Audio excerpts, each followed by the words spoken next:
Saya akan cerita sedikit tentang tradisi hujjah. Dulu lama itu kelihatannya sederhana, tapi kalau berargumentasi itu hebat. Tadi Gus Zofur menyebut kitab Mbah Hasyim itu mengharamkan kentong. Beliau masyhur itu punya kitab namanya Al-Jasus an Tahrimin Nakus. Intinya kentong itu haram. Secara dalil ini meyakinkan sekali karena ketika Rasulullah rembukan sama sahabat, kita dengan apa memaklumatkan orang kalau waktu sholat masuk? Ada sahabat yang usul pakai kentong, dzaka lin nasara, itu Nasrani. Ya pakai buk itu semacam trompet besar, dzaka lil yahud.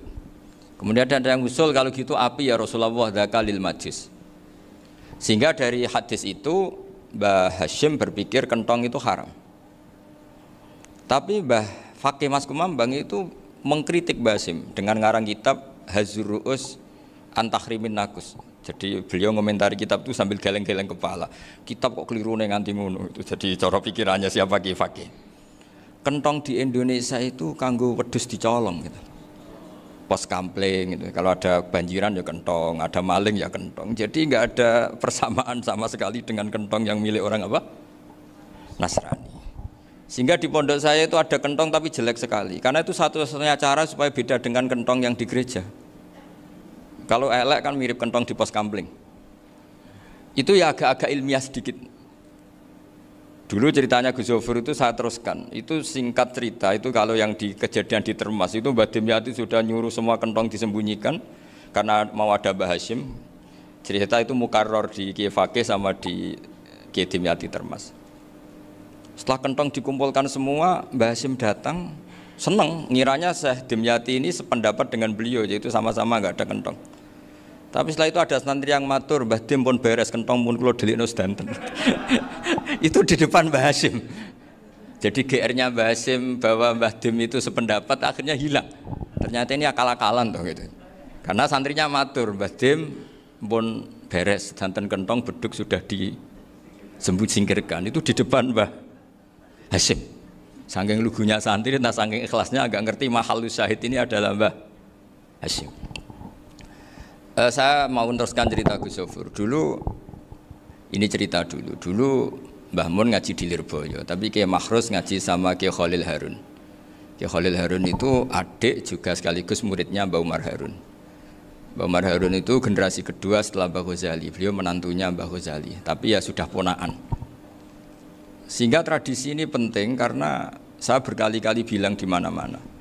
Status orang tua dan mbah itu adalah terserah anak cucunya. Bukan terserah mbahnya, tapi terserah anak cucunya. Saya tidak akan bosan mengingatkan ini. Saya pernah di makamnya Nabi Yakub, itu ya dikemuli bendera Israel. Di makamnya Nabi Dawud. Nabi Ibrahim juga dekat sinagog. Sehingga Quran membela Nabi Ibrahim disebut maka anak Ibrahimu Yahudi wala Nasraniya. Karena ketika beliau berposisi di Israel, kemudian penguasanya adalah Yahudi, bisa saja makam ini ditulisi dan distatuskan ala Yahudi. Ya seperti Nabi Yakub. Nabi Yakub itu nabi yang kita yakin tentu berkeyakinan beliau orang baik, orang muslim, orang mukmin, tapi karena di desain mereka ya dikemuli bendera Israel. Dan disebut Abul Yahud.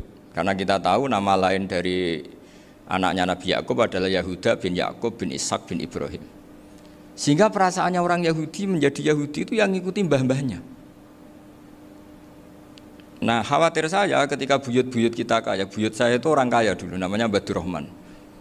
Itu kaya sekali, tanahnya banyak. Dulu cerita Mbah Hasyim ya kaya sekali. Mbah Maksum juga kaya, Mbah Abdul Aziz juga kaya. Karena dulu itu inginnya kiai itu yo ketok sugih lah, gak ngel-ngelo santri. Tapi nanti kalau cucu-cucunya sudah ndak alim, itu ndak dianggap punya tanah itu karena untuk fasilitas santri. Aku tak kedonyan, mbah-mbahku ya kedonyan gitu. Buktinya tanah ombo gitu. Karena dia akan menafsiri sesuai cara berpikir. Makanya sanad keilmuan yang diceritakan Gus Zofur itu harus diulang-ulang. Kalau enggak diulang-ulang, maka kita akan berpikir sendiri untuk menafsirkan masyayikhon al-kiram atau ajdadan al-kiram. Nah, ini yang bahaya, yang sering Quran mengingatkan. Jadi ada status yang disematkan oleh anak cucu kayak orang Yahuda tadi. Yahuda bin Yakub bin Ishak bin Ibrahim itu menstatuskan mbah-mbahnya yang bernama Ibrahim itu Yahudi. Sampai Quran sendiri yang bela maka anak Ibrahimu Yahudi wala Nasrani. Karena secara geografis sekarang Ibrahim di Israel dan otoritas itu juga milik mereka, sehingga mereka bisa masang-masang atribut yang menunjukkan kalau itu Yahudi. Beberapa al-alim al-alamah yang minnah itu sudah wafat dan kadang-kadang zuriyahnya itu tidak kita. Kalau sekarang orang bahasakan kubu sebelah. Akhirnya ya nggak boleh dikholi, nggak boleh diziarah. Terus seakan-akan yaktaduna bi ra'yi, seakan-akan mereka berpendapat dengan pendapat syekh ini, padahal enggak. Nah sehingga tradisi ketersambungan sanad tadi, baik secara genetik atau secara asbab, itu harus terjaga. Saya beberapa kali banyaklah sering diceritain Mbah Mun. Dulu Mbah Munawir ini cerita ya, Mbah Munawir itu saking senenge kitab, ben santri ini iso ngaji kitab. Itu kalau ada alumni Lirboyo, alim disuruh baca muin di sini itu Mbah Munawir ikut. Saking ingin tasjiknya, ingin ngajari santri bahwa ngapal Quran itu hafal tok, tapi yo paham. Dan penggalinya Mbah Munawir itu sampai klimaknya dulu Mbah Zaini itu nate nikah sama Nyai Komariah kalau nggak salah, binti Karim, binti Manap. Punya putra Gus Habib, Gus Toha yang diantara putrinya dinikahi Gus Rozin ini. Terus akhirnya kesampaian juga ketika Mbah Munawir punya mantu alim alamah namanya Mbah Ali Maksum, angsal Nyai Hasyimah. Sampai pondok Kramcak makruf bil ilmi, terutama ilmu sorof dulu karena Mbah Maksum itu komplain, fa'ala yafulu kok terus fa'lan ya, fa'ala yafulu ya uf'ul gitu kan, masuk fi'il kok jejer isim gitu. Jadi dulu kata Mbah Mun itu ada persaingan ilmu sorof, sorofnya Mbah Maksum Ali Kuaron sama Mbah Ali Maksum Jogja. Jadi wali antok, yang satu Maksum Ali Kuaron, yang satu Ali Maksum. Itu dulu saingan ngarang sorof. Nah ini yang menang siapa? Ya terserah duriannya. Kalau duriannya keren ya menang karena terserah yang kampanye. Saya bayangkan adekan Mbah Zubair tidak punya anak sealim Mbah Mun, mungkin kalau Mbah Zubair juga tidak sewow kalau punya putra Mbah Mun. Karena saya berkali-kali bilang kalau dalam syair Arab itu kama takarroma, kadang dilafatkan kama tasyarrofa bi Muhammadin adnanu. Orang berpikir Adnan itu siapa? Itu karena ada Nabi Muhammad SAW. Orang mencari-cari Mbah Mun itu mencari Mbah Zubair karena ada Mbah Mun. Orang mencari Mbah Dahlan karena ada Mbah Zubair. Wong kok alime ngono iku bapake sapa? Wong kok alime ngono iku putune sapa? Tapi kalau kita ini sudah ndak alim, ini orang sudah nggak tertarik nyari-nyari leluhurnya karena dianggap selesai. Jadi yang dengan tanda kutip yang menghabisi mbah-mbahnya itu ya mesti cucunya. Ini mau ngamuk, mau peringatan, tapi ini juga peringatan pada diri saya sendiri. Jadi sehingga zuriyah ini penting. Kenapa para nabi mesti donga zuriyatan thayyibah? Kenapa selalu berpikir tentang zuriyah? Wa ja'alaha kalimatam baqiyatan fi aqibi. Karena zuriyah ini yang nanti bisa menstatuskan leluhurnya. Seperti tadi cerita Mas Maftuh, ini tak puji betul, saya hari ini tidak ingin gojlok supaya kewalian saya tidak tergerus oleh kedoliman. Saya pernah diceritain Gus Zofur, juga sering baca buku tentang Mbah Maksum. Dulu Mbah Maksum kalau wasiat kembali ya gitu, kamu harus NU dan harus mempertahankan NU, tapi tidak dengan cara membenci Muhammadiyah. Dulu Mbah Mun juga sering cerita, dulu Mbah Hasyim itu ngaji Syekh Mahfud. Nah, Mbah Ahmad Dahlan dulu namanya Darwis, sering ngaji sama Syekh Khotib Minangkabau. Zaman itu Syekh Khotib sudah modern, sudah ikut gerakan Abdu, gerakan Almanar. Sehingga bawaannya Mbah Ahmad Dahlan ini agak agresif. Yang Mbah Hasyim karena hanya mulazim di Syekh Mahfud, hanya sesekali ngaji Syekh Khotib, beliau lebih seperti itu. Dan dua beliau ini sama-sama pernah ngaji Mbah Soleh Darat di Semarang, Mbah Hasyim sama Mbah Ahmad Dahlan yang dulu namanya Darwis. Jadi ini masih min minuskatin wahidah mimam bain wahid. Sehingga kita tidak kaget ketika Mbah Ali Maksum mengomentari Muhammadiyah itu masih ahli sunnah wal jamaah. Makanya nanti terakhir saya baca kitabnya Mbah Ali dan sering saya pelajari. Andai kan kita ini sepakat dengan ilmu, ya kita tahulah. Kalau Abu Hanifah itu tidak kunut, Imam Syafi'i kunut, berarti kunut itu mazhabnya Abu Hanifah, bukan mazhabnya Mbah Ahmad Dahlan. Apa tidak kunut itu mazhabnya Abu Hanifah, bukan mazhabnya Mbah Ahmad Dahlan. Kita kunut itu mazhabnya Imam Syafi'i, bukan mazhabnya Mbah Hasyim. Ini semuanya masih dalam bingkai ilmu. Adzan qobla subhi juga riwayatnya jelas. Tidak adzan ya sudah perilaku kita sudah jelas. Dulu Mbah Mun sering didik kita gitu. Saya sering dengar cerita kalau dulu Pak Arif Fakhruddin begitu hormat sama Mbah Ali, apalagi zuriyahnya Mbah Azhar Basir, karena beliau dulu do ngaji di Termas. Dulu itu nggak ada masalah karena semuanya dianalisis pakai ilmu. Tapi sekarang pakai identitas, yang kunut tuh NU, yang nggak kunut Muhammadiyah. Berarti Abu Hanifah itu Muhammadiyah, Imam Syafi'i itu NU. Berarti Imam Syafi'i itu ya anak buahnya Ki Miftahul Ahyar kira-kira gitu kan. Nah, kan anak buahnya Pak Said Akil. Kan terus jadi repot. Dulu kita ini pengagum ilmu, bukan pengagum perbedaan. Sehingga di sini yang saya kagum dari sekian ceritanya Mbah Ali Maksum, supaya kitab ini to the point, supaya nggak lama-lama karena waktunya juga. Nanti kalau kemalaman ini kena semprit ini sudah. Ini diantara yang diceritakan Bali itu unik. Imam Syafi'i itu sering tawassul, sering wasilah sama siapa itu? Abu Hanifah. Ini sudah tak petakan, saya baca yang sensitif lah, so yang ini ya. Ziyar al-Babus Samin, terus sebentar ini yang bab tawassul.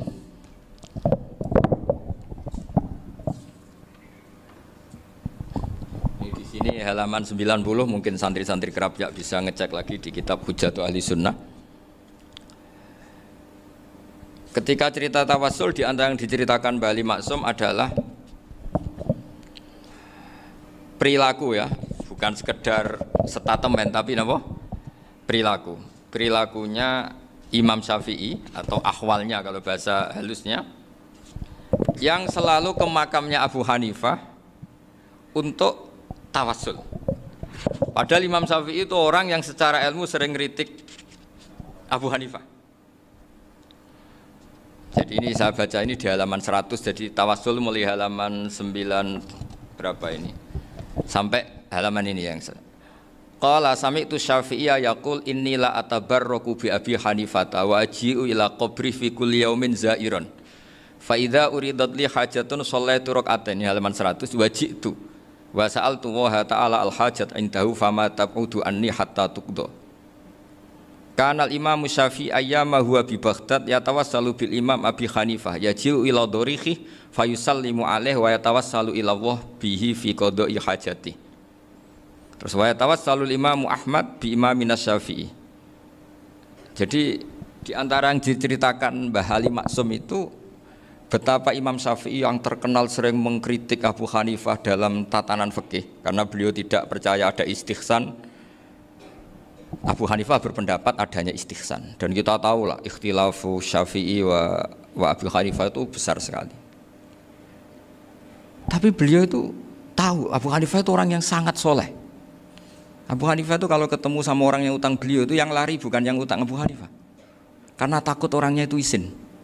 Jadi kalau ketemu yang utang di jalan itu yang sembunyi itu Abu Hanifah. Kenapa engkau sembunyi? Ada yang utang saya lewat, nanti orangnya malu. Jadi setingkat Robi'ah Adawiyah itu beliau di rumah ada maling itu sembunyi. Ditanya kenapa engkau sembunyi? Malu, gak ada yang dimaling. Malu sama malingnya karena serumah itu gak ada barang yang layak dicolong gitu. Itu Robi'ah dia sembunyi. Itu yang bisa niru itu Abu Hanifah. Jadi wali-wali besar ini ternyata saling menghormati dan saling tawassul. Nah saya berharap tawassul ini bukan sekedar perilaku sosial, tapi memang ada sanatnya. Sehingga terus diceritakan Bali di sini dulu istaqa Umar bil Abbas. Kata siapa tawassul harus dengan Rasulullah SAW? Dulu istaqa Umar bil Abbas. Sayyidina Umar itu tawassul istisqa dengan Sayyid Abbas. Padahal kita tahu Sayyid Abbas ini tidak nabi. Terus beliau cerita sampai Imam Syafi'i tawassul sama Abi Hanifah. Sehingga gak ada perdebatan itu kan Umar. Kalau Umar kan ada jaminan boleh diikuti karena beliau sahabat. Bali cerita tentang Imam Syafi'i yang tawassul dengan Abu Hanifah. Seargumentatif itu. Sehingga ada cerita dalam sebuah tafsir. Ya saya ulang lagi, ada cerita di sebuah tafsir. Kenapa Nabi Musa ditanya Allah, wa matilka biyaminika ya Musa?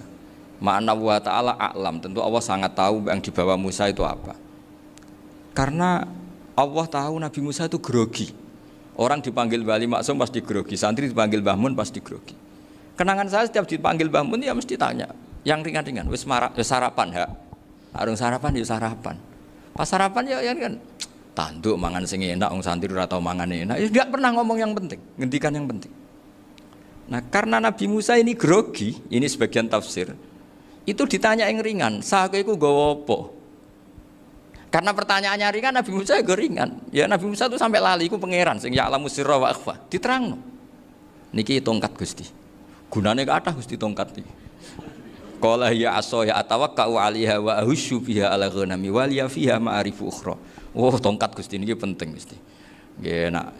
Nggih macam-macam lah Gusti. Atawakkau 'alaiha wa ahusyu biha 'ala ghanami kangge menghalokan. Masih terangno terakhir dan yang lain-lain Gusti. Wa liya fiha ma'arifu ukhra. Sehingga akhirnya rileks. Karena Nabi Musa terus ngerti. Ternyata ketemu pangeran itu gak seserem yang saya bayangkan gitu. Pertanyaannya ringan. Itu ada ilmunya. Tapi cerita ini yang versi tafsir ini tidak yang seperti di Manaqibul Ghazali. Di beberapa kitab tentang Manaqibul Ghazali diceritakan di alam roh Nabi Muhammad SAW itu yubahi bi ummati, saking yubahinya sampai ngendikan ulama ummati ke anbiya'i Bani Israel. Ulama umatku itu pinternya atau statusnya itu mirip-mirip lah. Kaf itu ya mirip-mirip lah, mirip-mirip kayak ulamanya nabinya Bani Israel. Akhirnya Nabi Musa itu tersinggung sekali, bagaimana mungkin ulama disamakan dengan apa? Nabi. Sehebat-hebatnya ulama itu kan tidak akan yabluhu darajatan nubuwah atau yartaqi ila darajatin nubuwah. Itu akhirnya ya kalau kamu nggak percaya panggil, yang dipanggil Imam Ghazali. Ya Nabi Muhammad juga nggak mau kalah gitu. Kalau manggil ulama RT ya kalah keok. Gitu. Akhirnya Imam Ghazali datang, ditanya sama Musa, "Mas muka, nama kamu siapa?" "Ana Muhammad bin Muhammad Al-Ghazali At-Tusi Asy-Syafi'i." Itu disebut panjang. Terus Nabi Musa guyu-guyu. "Kamu lama kok ngomong yang nggak penting, ditanya namanya kok penjelasannya sepanjang itu, dianggap itu satu kesalahan. Masa tanyanya nama kok ditanya jawabnya Muhammad bin Muhammad Al-Ghazali At-Tusi Asy-Syafi'i, kepanjangan itu." Ketika Nabi Musa agak mencibir, agak gimana itu, terus jadi Imam Ghazali, "Kalau ini masalah, lebih masalah jenengan." "Apa itu?" "Yang tanya jenengan tuh Allah ya alamu sirra wa akhfa, dan Allah hanya tanya wa ma tilka biyaminika ya Musa." Harusnya jenengan jawab asoya titik, bukan kepanjangan. Atawakkau 'alaiha wa syubha itu kepanjangan. Allah tanya yang di bawah kamu itu apa? Yang di tangan kamu. Harusnya jawabnya hanya asoya. Tapi kenapa penjelasannya sepanjang itu? Sampai terakhir waliya fiha ma'aribu ukhra. Terus pinter tenan kayak gitu. Terus ada Nabi Musa terus bilang, "Ya pinter tenan aja gitu." Padahal kita tidak pernah GR seperti itu, kan kebetulan Imam Ghazali gitu. Kalau yang lain mungkin ya keok lah kira-kira gitu. Tapi ini cerita dalam khazanah keilmuan. Benar yang dikatakan Gus Zofur. Saya termasuk orang yang pernah mondok Lirboyo Pasanan. Jadi setelah saya disuruh nemani Gus Kamil, tahun berikutnya Gus jenengan disuruh. "Pokoknya anakku mbah sak wulan lah kudu tahu mondok Lirboyo. Piye aku tahu ngaji Mbah Karim." Terus yang disuruh mbaturi Gus Kamil itu saya. Jadi saya pernah 1 bulan tuh di Lirboyo. Karena saya ini santri beling ya, kontraknya pokoknya penting ziarah Mbah Karim. Biasanya enggak pernah ngaji, pokoknya gerbar ngisa. Ziarah ya sudah. Ngaji pas subuh ingat saya sama Gus Imam. Itu dari 17 hari ingat saya ngaji 2 kali. Tapi kalau ziarah ke Mbah Karim sudah lupa jumlahnya karena memang kontraknya disuruh ziarah. Sampai seperti itu. Dan saking senengnya bangun sama Mbah Karim saya masih ingat. Ngamplopi salam tempel itu masih ingat untuk Gus Anwar, untuk Gus Imam, untuk Gus Kafabi, termasuk untuk Gus Maksum. Itu malam-malam saya dijak ngamplopin. Zaman itu saya masih ingat selawewu. Zaman itu kos 1 bulan itu 13.000. Jadi kira-kira kalau 25.000 itu untuk kos 2 bulan. Jadi saya krusnya itu pakai kos. Saya masih ingat Mondok Sarang itu kos 1 bulan 13.000. Berarti kira-kira 500.000 itu di amplopin sendiri sama Bang. Ini untuk Gus War, ini untuk Gus Imam, ini untuk Gus. Padahal Gus Imam ini mondoknya sudah di Mbah Mun. Itu Mbah Mun hormatnya sampai untuk jatah salam tempel. Lah yang ribet kebalikannya, kita pulang Gus Imam karena melihat Gus Kamil ini putrane Mbah Mun, Gus Kamil disangoni. Saya juga disangoni karena Gus Imam dulu ngaji juga sama Pak D saya. Sama keluarga saya. Itu kata Gus Kamil setelah keluar, mau agak muni gua abal ya, boten berarti gua aku. Karena ini penting, ini kalau sampai dianggap tukar guling, ribet nih. Jadi ditakwil sendirilah, mau gak muni gua abal ya, boten wis, yes berarti halal. Tapi sama Mbah Mun ya ditanya. Ditanyanya bukan apa karena untuk meneruskan tradisi bahwa kalau kiai ketemu itu ya saling memberi hadiah, saling itu sudah faqaddimu baina yadayna najwakum apa? Shadaqah. Sehingga ketika Krapyak ini punya Bali Maksum alim alama, kemudian melahirkan murid-murid yang juga ibar kayak Mbak Warsun bisa ngarang apa Kamus Al Munawwir, Pak Bik juga punya karangan Kamus Al Muasir. Saya itu punya semua. Karena ini adalah buah dari bahwa kita ini tidak kalah sama produk-produk yang di sana. Bahwa produk di kita ini sudah cukup untuk mengantarkan orang menjadi alim alama.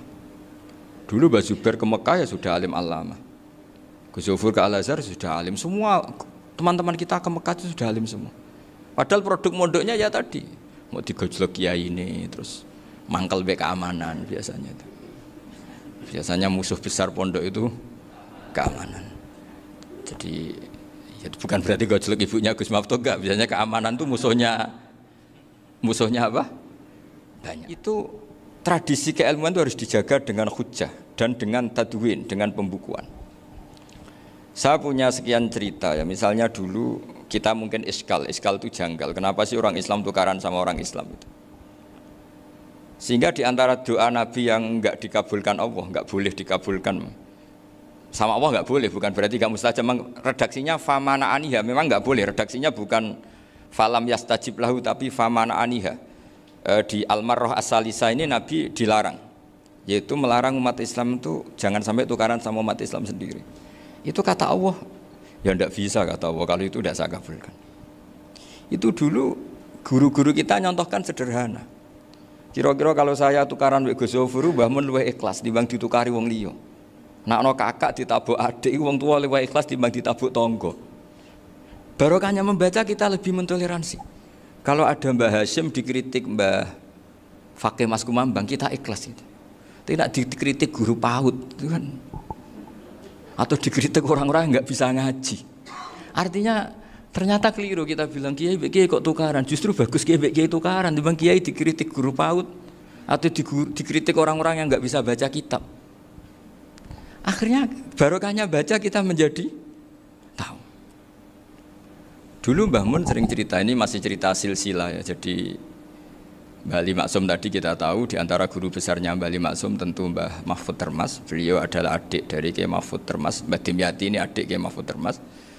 Itu punya saudara namanya Abdul Razak, juga punya saudara namanya Dahlan. Itu yang membawa Thariqah Syadziliyah di Solo Raya, yang sekarang alhamdulillah diteruskan Gus Wafi. Dulu di antara pesannya Mbah Mun ke saya, hak Wafi kandani kon ziarah ning Mbah Dimyati. Mergo Thariqah Syadziliyah dulu itu yang bawa keluarganya Mbah Dimyati.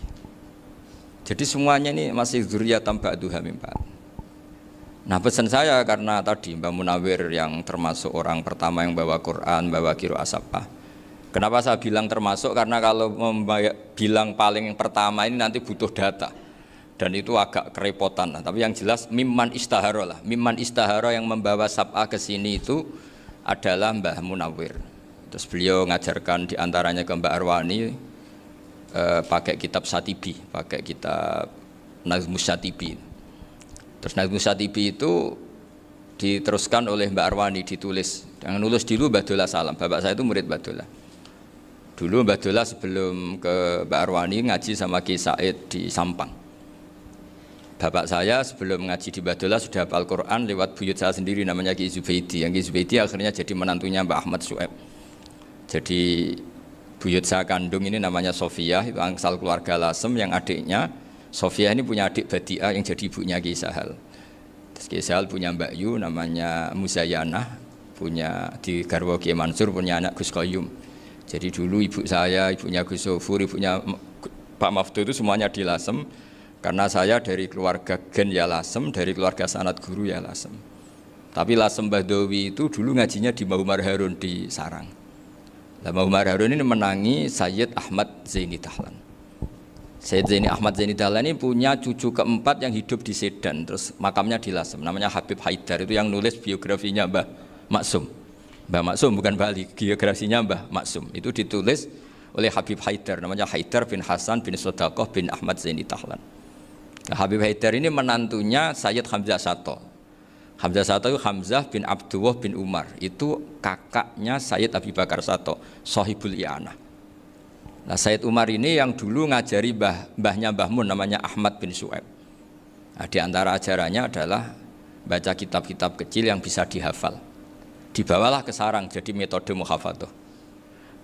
Tapi kemudian lama-lama oleh pondok itu jadi syarat kenaikan kelas. Dulu nggak ada muhafadzah untuk kenaikan kelas ya, supaya orang alim itu harus hafal. Lama-lama dipakai syarat untuk muhafadzah. Jadi semua ini sanad harus kita ingat supaya kita bisa menjaga tradisi. Termasuk tradisi ini kiai seneng jagungan, terus ngomong ra penting. Itu juga sanad. Setahu saya Mbah Mun itu kalau ketemu bapak ya guyon terus. Saya punya kenangan tuh yang dulu agak iskal tuh begini. Ada isu lah, entah isu entah hoax entah apa, ada kaji itu agak beling itu, pokoknya beling lah gitu.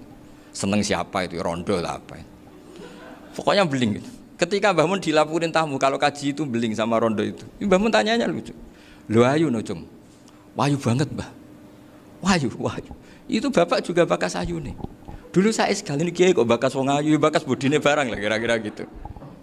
Tapi setelah saya tambah alim, tambah ngerti itu, kata bapak gini, ya abek bakas ayu hak, timbang iya, no malah qadzaf. Ternyata seni. Sekali Mbah Mun atau bapak bilang, kaji kok zino, kaji, maka larinya ke qadzaf. Maka menghindari bahasa menuduh, ngomong yang nggak penting. Loh ayu no. Jadi kiai dulu tuh orang sok suci tapi menghindari hal-hal yang jadi punya seni untuk ngelola kehidupan. Orang bermalam-malam jagungan sama teman asik itu kan perlawanan terhadap nafsu kita, syahwat kita untuk mungkin nikmati dugem di bar atau di tempat-tempat maksiat. Itu setan di Indonesia tuh kakuati sama Ki Jawa. Orang supaya nggak tertarik maksiat itu Ki Jawa cukup ketemu kancane masak terong guyon, gejolok-gejolokan zaman mondok, sewengi lulus sangka maksiat. Bar wis tutup. Perlawanannya sederhana, nggak pakai tahajud, nggak pakai wiridan, karena Ki Jawa juga koyoknya rapati potongan ahli ibadah gitu, itu jagungan gitu. Jadi setahu saya itu pernah lihat Bali itu sekali ketika beliau ngisi ceramah di Mbah Hamid Bedowi, saya masih kecil diajak bapak. Dulu kalau bapak ngelihat Bali sama Mbah Hamid itu mesti nangis, karena dua orang alim bertemu. Yang akhirnya ya bisanan itu Mbah Hamid punya anak Gus Nasih, di sini ada Mbah Nafisa, terus jadi Mbak Salih Hindun itu. Jadi dulu tuh ya guyon terus ketika ketemu. Itu yang sering bodoni Mbah Hamid itu ya Ki Bisri. Ki Bisri itu kalau datang ke Ki Hamid Pasuruan, nak wali tenan aku teko ditatakno mangan. Jadi ukurannya ya. Ternyata sampai sana dikei mangan tenan. Masih belum mengakui, kan nak wali tenan aku iki kiai rung di mobil, dongakno aku di mobil. Sudah kalah satu seri itu masih gak terima. Lalu itu Mbah Hamid akhirnya berdoa, ayo monggo, mugi-mugi Ki Bisri gak ada mobil. Itu setelah didoain masih tanya, mereknya apa merek? Jadi itu Mbah Hamid jawab, ya paling Holden itu, paling Holden. Itu nyari mobil itu ya adalah dapatnya Holden. Suatu saat Mbah Bisri diundang Mbah Hamid gak dikasih bisaroh, karena utangnya sudah banyak Mbah Hamid, Mbah Bisri ini utang tadi, utang doa tadi. Itu ya gak dikasih besar ya gak mau kesang apa-apa kelambimu kayak aku. Didol sama muhibbinya Mbah Hamid, itu harganya melebihi jatah bisaroh. Ketemu Mbah Hamid, Kang, susu Kang, mergo. Jadi dulu itu rileks, makanya ini yang diceritakan ke Zofur. Sebetulnya kalau kiai-kiai itu bersanad itu ya rileks, hidupnya itu rileks. Karena rileks ini perlawanan terhadap kemungkaran. Saya dulu musyawarah sering sama Gus Zofur usul fikih. Itu jelas di antara yang ditulis Lubil Usul itu. Ya kita tahu tadi misalnya sanad usul fikih, Mbah Ber itu sangat al-usuli Kiai Zubair Dahlan, abahnya Mbah Mun. Punya murid di antaranya Kiai Sahal. Kiai Sahal punya karangan Thariqatul Husul fi Syarhi Lubil Usul. Itu Thariqatul Husul itu beliau ngendikan dalam mukaddimah bahwa saya bisa mensarah ini berdasar ngaji maknani sama Mbah Zubair. Terus beliau mengutip sarah itu dari kitab Nailul Ma'mul. Beliau ngendikan binus khotin khotiyah ghairi matbu'ah. Dan itu ditemukan di Kiai Mansur di Lasem, karena Kiai Mansur iparnya Mbah Sahal. Mansur bin Khalil itu diantara katibnya Syekh mahfud. Jadi semuanya ini sambung. Mbah Ber saking ahli usul fikihnya, kalau ngajar usul fikih itu kalau guyon takriran saya ini lebih memahamkan ketimbang Sarah. Ya sudah, terus Mbah Zubair Kiai Fakih, terus Syekh Mahfud. Di sini Syekh Mahfud termasuk orang yang dekat Mbah Munawir, sampai putrane Mbah Mahfud namanya Gus Muhammad dibawa Mbah Munawir, kemudian mondok di Termas diantaranya, terus dinikah jadi menantunya kalau nggak salah Haji Taslim di Betengan, kemudian sekarang juriannya Mbah Mahfud di Betengan. Ini nggak boleh hilang secara seperti itu. Diantara di usul fikih diterangkan, ketika diantara 5 hukum itu ada yang bernama mubah. Mubah itu boleh dilakukan, boleh ditinggalkan, dan kalau dilakukan ya tidak berpahala, tidak disiksa. Itu ada ulama yang protes. Protes nggak bisa seperti itu. Itsma min mubahin ila wa tahaqqaqu bihi tarku haramimma. Fa'il zamu minas sukun tarkul qatli wa minas sukut tarkul qadaf. Tidak bisa, mubah itu tidak ada. Kalau kiai jagongan semalaman, itu Allah ngitungnya itu hada taroka dugem, wahada taroka delok dangdut, wahada taroka kada wakada. Oh, itu luar biasa. Dan kita ngikuti yang seperti itu saja. Gak usah tahajud, gak usah witir telulas, kaya ora kuat timbang gremeng. Sewengi jagongan, setan ngenteni kita tergoda maksiat, ternyata maksiatnya sampai tutup, kiainya masih apa? Jagongan.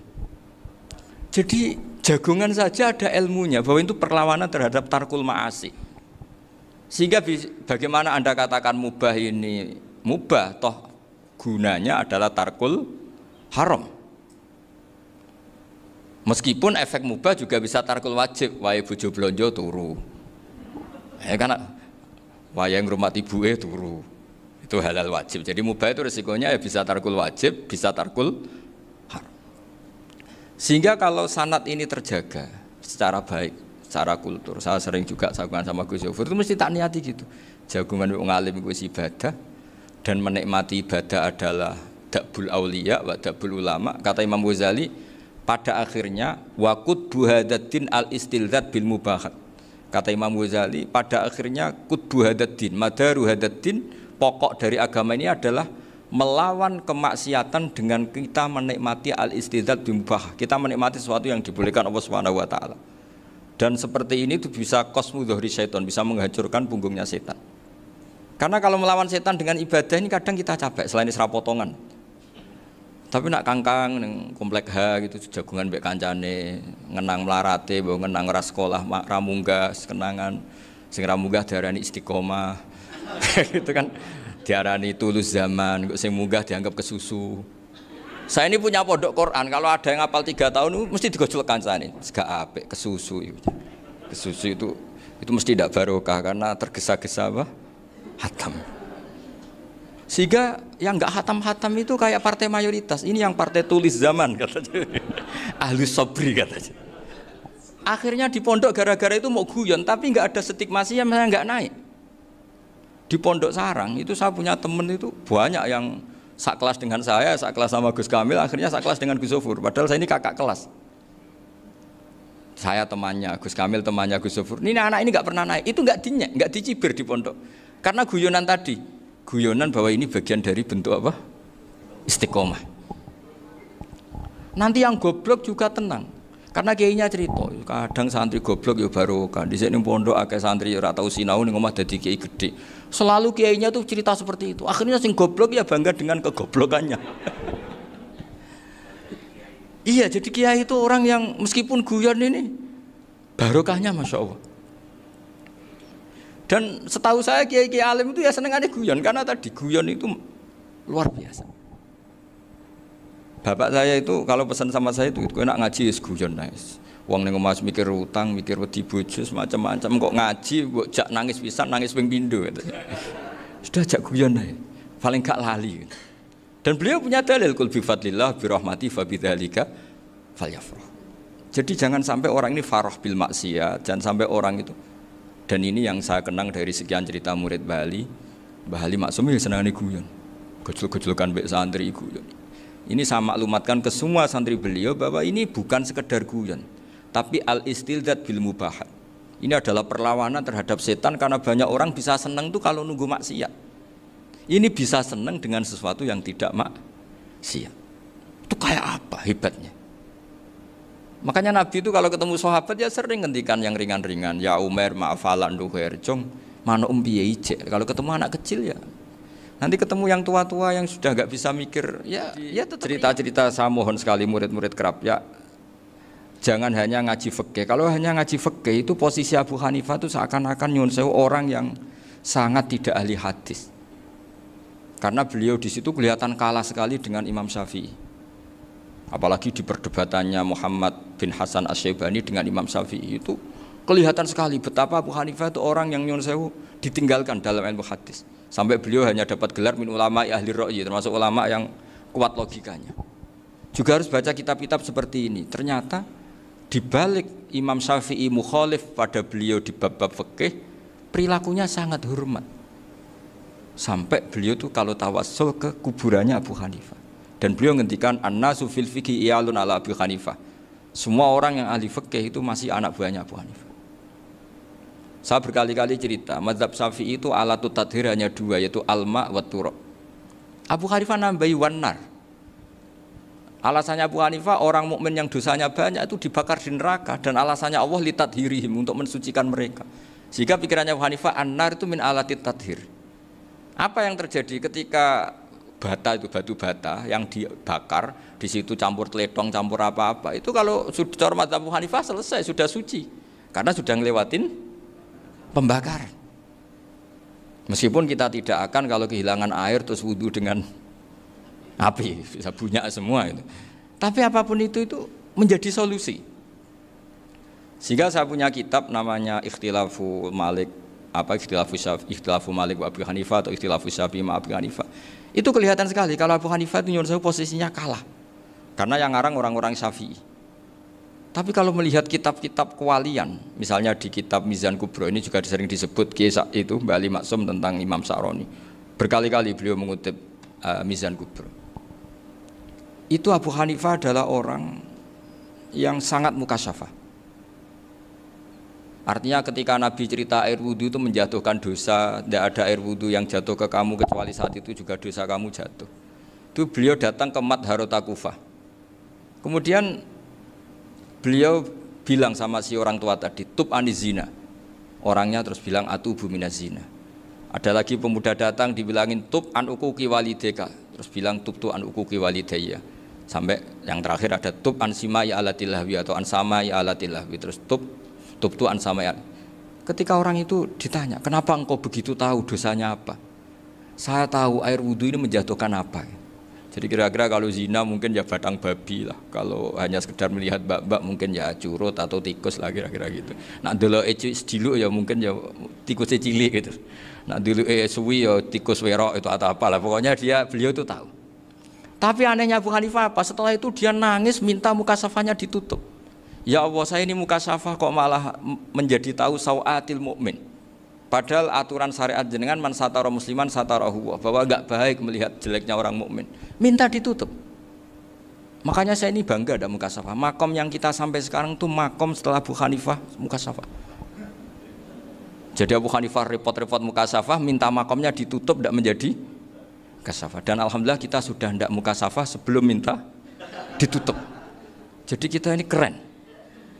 Keren karena aturannya itu man satara musliman satara huwa, yang tidak tahu aibnya orang muslim maka Allah akan nutupi aibnya di akhirat. Dan kita alhamdulillah barokahnya tidak mukasafah, tidak ngerti aibnya orang mukmin. Jadi kita harus pakai patokan ilmu. Saya ulang lagi, kita harus pakai patokan. Makanya saya tahu betul ketika Kiai Hamid Pasuruan, beliau dulu ngaji Jamul Jame, ngaji Juman, Bali Maksum di sana sama Gus Habib, sama Gus Muhammad bin Mahfud, termasuk mbah saya kandung dulu Kiai Sidik, mbah saya yang dari itu juga ngaji di Termas. Bapak saya dulu Kiai Nur Salim ngaji di Buyut Baiti. Dulu itu kawin juga sederhana, kayak cerita Gus Zofur. Jadi bapak saya kandung itu Kiai Nur Salim itu ngaji di Mbah Baiti. Mbah Baiti itu adik kandungnya buyutnya saya dari ibu. Nah Mbah Baiti itu teman akrabnya mbah saya namanya Kiai Nur Sam, Mbah Nur Sam. Singkat cerita terus Nur Kiai Jorabi narata Arabekno itu. Setelah bapak saya ke Badullah mau ditawarin jadi mantu, kata bapak saya kula pun dipek mantu Mbah Baiti. Akhirnya dapat ibu saya itu. Karena ibu saya itu cucu Mbah Bedi, cucu lambung. Jadi mbahnya ibu saya itu Mbak Yunya Mbah Bedi. Namanya Mbak Sofia tadi yang dapat Mbak Idris itu. Yang Mbak Idris ini bin Umar. Ya Mbak Umar yang mbahnya Mbak Hamid. Hamid bin Abdul bin Umar. Kalau bahasa itu Fatimah binti Idris bin Umar. Dulu kecilnya Mbak Idris namanya Abdul Khalik. Kalau kecilnya Mbak Hamid namanya Abdul Mukti. Kalau kecilnya Mbah Maksum namanya Muhammadun kalau nggak salah. Dulu itu orang dulu itu namanya dua-dua karena diganti ketika musim apa? Haji. Jadi ini terjaga. Sehingga tidak ada ceritanya kiai-kiai yang jagongan kemudian santrinya itu yang agak-agak khawarit. Kiai kok sungi-sungi jagongan, gak tahajud, gak duha, itu tidak ada seperti itu. Karena ini dianggap fi'lul mubahat untuk melawan mungkarat. Jadi sehingga di kitab Ihya diterangkan, kamu jangan ngira orang-orang soleh ketika jagungan itu min ahlil bitolah wa takasul. Itu orang-orang yang pemalas itu enggak. Tapi mereka bisa mengasiki Allah. Bahwa dalam jagungan ketemu teman ya asik, gejul-gejulkan sama Pak Maftuh ya asik. Dan keasikan ini bentuk perlawanan terhadap keasikan harus dengan maksiat. Itu kayak apa kalau kita ngaji sampai seperti itu? Termasuk tadi yang diceritakan Pak Maftuh kitab Hunyah. Semoga beliau cerita juga pernah belajar. Saya pernah belajar kitab Hunyah khatam. Itu diantara yang diceritakan Syekh Abdul Qadir Al-Jilani tadi kata beliau Al-Jilani dipakai Jim Al-Jilani. Ini agak beda dengan kita. Mbah Zubair itu punya kitab namanya Al-Qolaid Al-Luluyah. Beliau menfatwakan nama-nama ajam itu kamu bebas. Ajamiyun fasna bihi masyita. Sehingga kita kalau punya kiai harus mau qolal ustukhri. Sehingga mau qolal istukhri. Tirmidzi juga nasibnya sama. Qolat rawahut Tirmidzi. Sing sitok rawahut Turmudzi. Yang satu rawahut Tarmidzi. Ya karena kita keluarganya Tarmidzi apa enggak gitu. Makanya kata Mbah Mun sama masih ingat. Kata cerita Gus Zofur tadi adabnya Gus Zofur itu cerita tentang keluarga ibunya. Padahal keluarga ibunya juga orang-orang soleh yang luar biasa. Itu kata Mbah Mun, kowe roh jenenge Imam Bukhari tahu ya. Jenenge sapa? Saya nyebut Muhammad bin Ismail bin Ibrahim bin Muhirah bin Bardasbah. Lah iya Bardasbah mbok waca Bardisbah yo. Lah cara kene mbok Parmin mbok Parlan.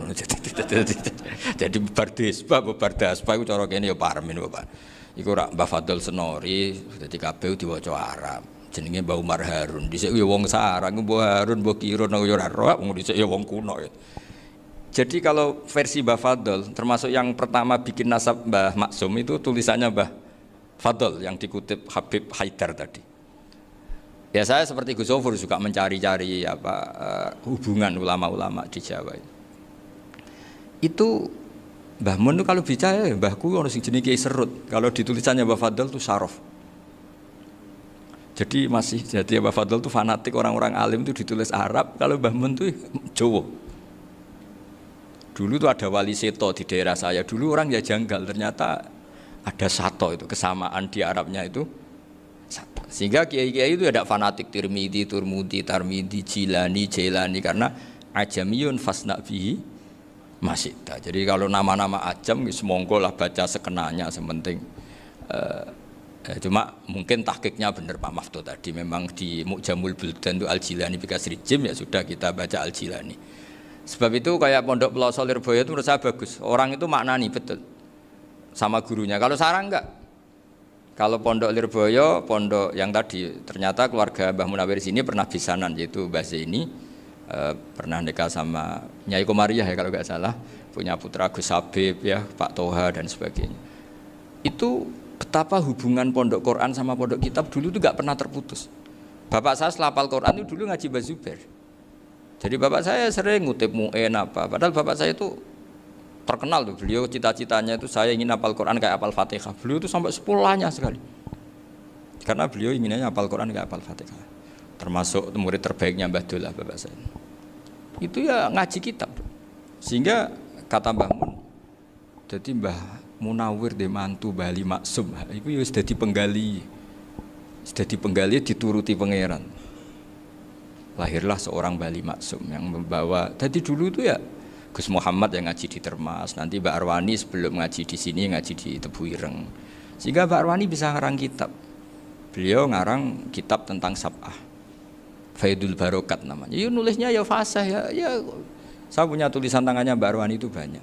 Saya juga punya tulisan tangannya Mbah Hasyim Asy'ari ketika nyurati buyut saya yang di Damaran itu pakai bahasa Arab.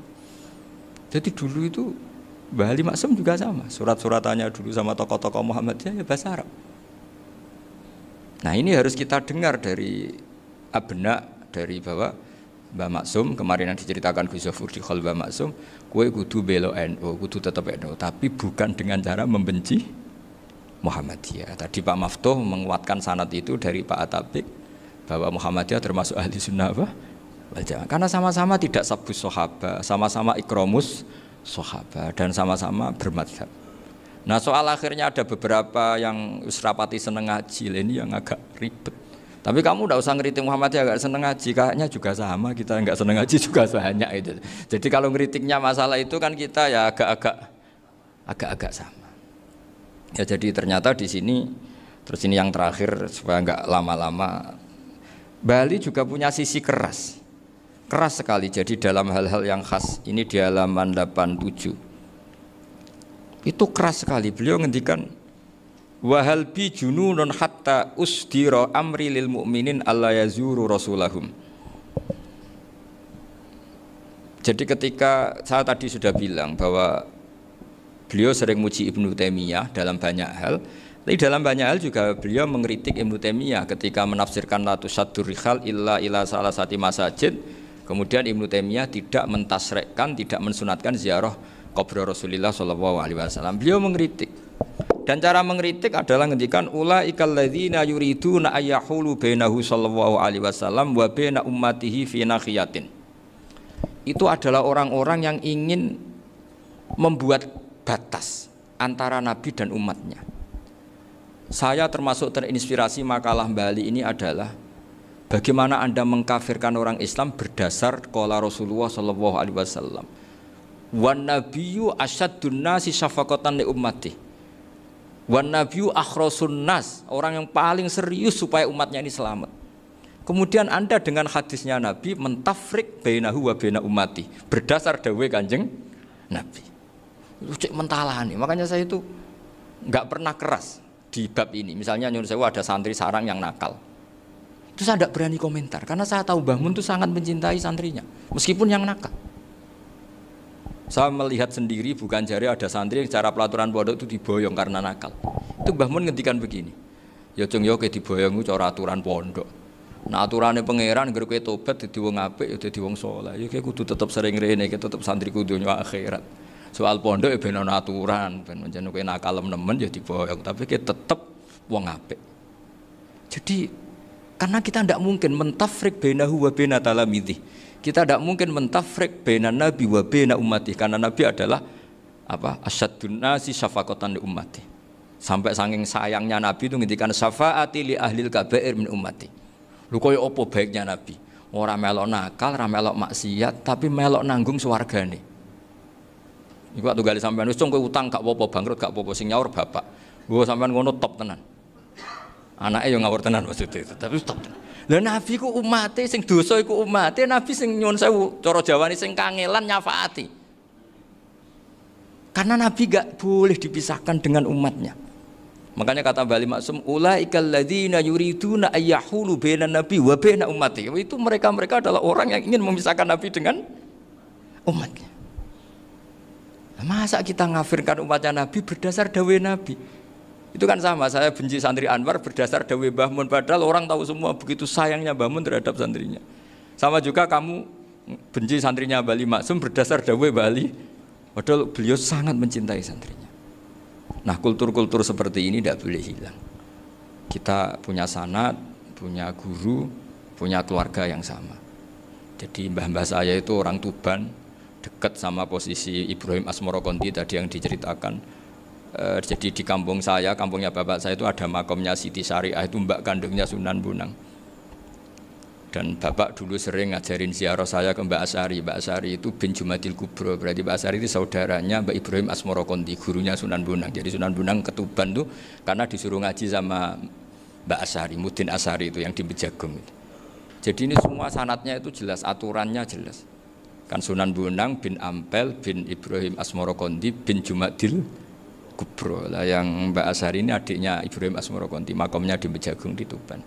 Dulu Sunan Bonang sebelum ngaji kemana-mana ngaji di Bejagung itu di Mbak Asari itu.